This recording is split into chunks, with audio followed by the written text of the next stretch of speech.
안녕하십니까. 마케팅 마스터 꿀벌입니다. 저번 시간에 이어서 시den크 알고리즘에 대해서 이야기를 하겠습니다.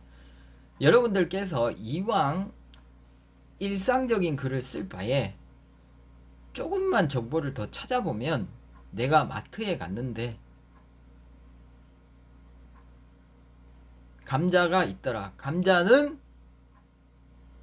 이런 감자들이 굉장히 신선하고, 이런 감자가 맛있고, 이런 건 이렇고, 감자는 어디에서 많이 나고, 이런 식으로 일상의 글이 정보화 되어야 한다.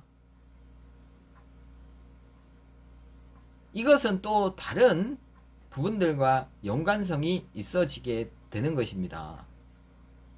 한 번에 너무 많은 것들이 가게 되면 좀 복잡해지고, 왜냐하면 알고리즘과 이런 블로그의 본질을 이야기하다 보면 여러 가지가 복합적으로 나타나서 하나의 답을 내고 있다는 것이죠. 어쩌면 저 사람이 지금 여기 와서 무슨 소리 하느냐 이렇게 들릴 수도 있지만, 그것은 시간이 지나 보면 여러분들도 알게 된다. 헛소리를 하는 건지. 즉, 이 한 줄에 이런 이야기를 하는 속에 여러 가지 이야기들이, 과거에 영상에 있었던 이야기들이 계속 지속적으로 반복적으로 나오면서 어떤 문제에 대한 결과값에 확신을 계속 주고 있다는 것이죠. 실제로 여러분들께 다른 블로그들 어떤 상황이나 이런 것들에 대해서 또 한번 영상을 찍을 것인데요. 그래서 여러분들께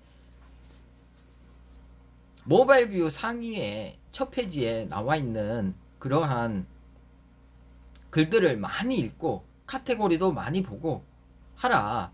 여러분들 이제는 이웃관리, 공감, 스크랩, 댓글 이런 쪽에 관심을, 이 본질을 찾는데 시간을 좀 두는 것이 맞다. 왜 마음이 그렇게 급하냐. 블로그는 절대 오늘 뭐 어떤 행위를 했다고 내일 답을 바로 주지 않습니다. 꾸준하게 하다 보면 어느 순간에 어떤 위치에 올라가게 있단 말입니다. 자, 그래서 우리가 그 출처에 관한 신뢰도를 평가를 하는데 이러한 C랭크 알고리즘이 적용이 되었다.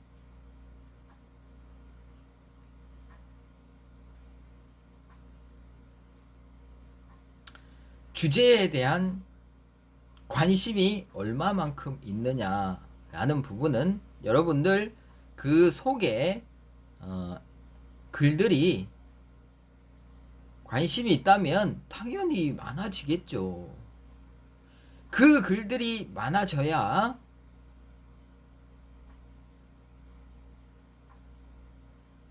여러분들의 글이 모바일 뷰 상위에 올라가기 시작한다는 것입니다.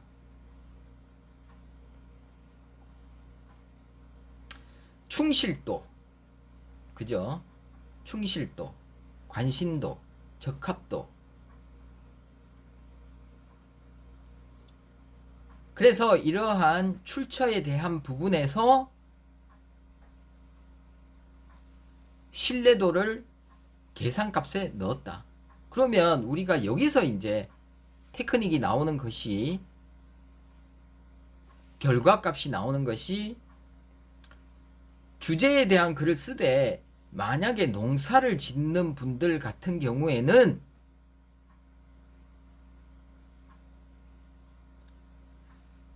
감자 농사를 짓는다 하더라도 감자에서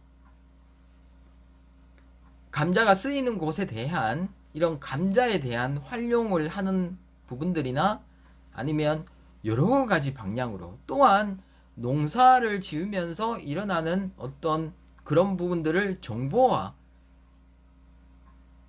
해서 어떻게 하니까 여기 가니까 뭐 판매가 가능하다라든가 이런 식으로 정보화 되어야 한다.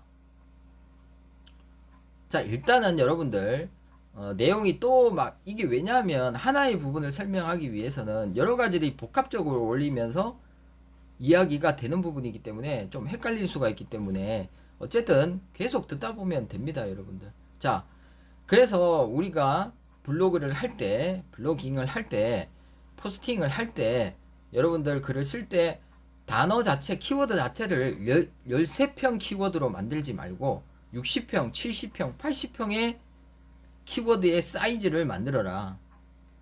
검색 로봇들이 들어와서, 그죠? 이 관심사에 연결되어 있는 연쇄적인 이런 내용들의 그 키워드들이 많아야지 좀 돌면서, 그죠? 이것도 꺼내주고 저것도 꺼내줄 거 아니에요. 맨날 여기 안에서 도니까 내가 나쁜 문서를 생산해내지 않아도 크는데 활동성에 대한 부분에서 굉장히 점수가, 지수가 떨어진다. 활동성이라는 것은 키워드 검색 로봇 입장에서는 다른 키워드들에 대한 문서에 반영이 되는 이런 부분들이 바로 검색 로봇 입장에서는, 그죠? 검색 로봇들 입장에서는 굉장히 좀 신뢰 있는 블로그다라고 판단할 수 있는 근거를 제시를 해주는 거죠. 우리는 블로그에서 누가 와서 내부 블로그를 판단을 하냐라고 했을 때 검색 로봇의 입장에서 봐야 된다. 그래서 우리가 특수 기호나 이런 게 거의 지금 잘 안 쓰고 있죠. 그래도 쓰시는 분들 있고, 그 내용 속에 보면 뭐 이상한 거 쓰는, 그래서 제가 또 설명하는 것이, 여러분들 트레이닝 하는 것에 가장 좋은 것은 여러분들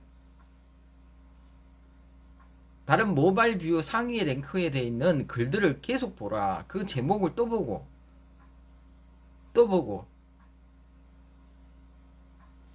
관심도를 넓혀라. 그 관심도를 높이는 것은 바로 키워드의 다양성을 이야기하는 것입니다. 검색 로봇 입장에서도 그 관심도를 판단을 할 때는 포스팅 수를 또 판단을 하겠죠. 관심이 많으니까 이런 주제로 쓰고 이런 주제로 쓰고 이런 주제로 쓰고 계속 써나가는 거잖아요.